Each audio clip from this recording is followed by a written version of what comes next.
I was doing some night hog hunting in the woods near my backyard. I was hiding in the tower I'd built about a decade ago. In case anyone's wondering, I of course had a night vision scope attachment. I guess I'm what you would consider a hardcore hunter. I don't want to bore you with the unnecessary prolonging details, so I'll make this short.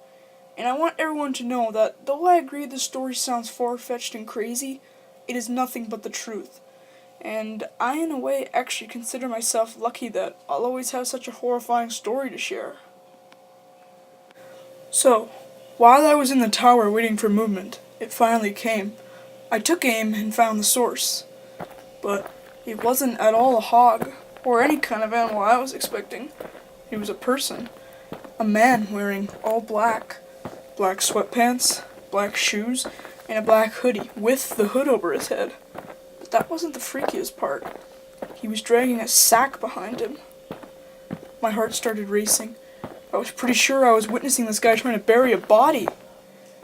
I continued to watch him, but then he slowed down, and I swear to God, it looked as if he turned his head up to me.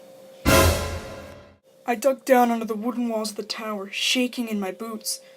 Yes, I had a gun, but just the idea of using it against a person is horrifying. I lay low, praying to God that he hadn't seen me. Couldn't make sense if he could, though. It's practically pitch black out here. Or at least, that was my logic. Seconds felt like an eternity as I waited for the footsteps in the leaves to move elsewhere. But I didn't hear any footsteps, though. All I heard was the sound of a foot hitting one of the wooden planks on the ladder of the tower. I felt the entire tower vibrate and shake as there were two more footsteps moving up the ladder. At this point, I was asking myself deep down, am I going to be able to shoot someone?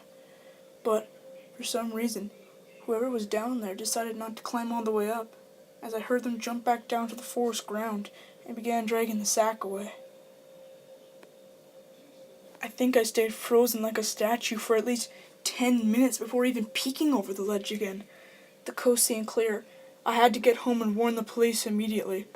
I hopped over the ledge and descended down the ladder. I turned on my pocket flashlight, which, in hindsight, was a stupid move considering the situation, and ran back in the direction of my house.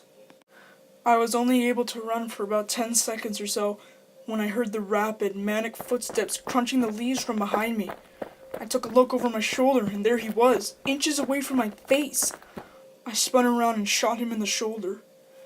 He stopped and screamed in agony, and I took that moment to finish my dash to my house. Again, in hindsight, I should have held him hostage somehow, but that doesn't even matter now. I called the police, who showed up within 15 minutes with the whole search squad, and I led them all into the woods to the exact location where I shot him.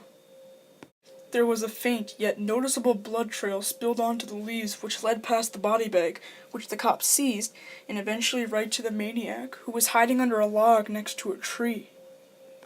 He was arrested and tried for the murder of Jin-Quin Sakanaki, a Japanese corner store owner. I don't know the full story behind it, but I do know I won't forget this one for the rest of my life, and I'll also be telling it for the rest of my life.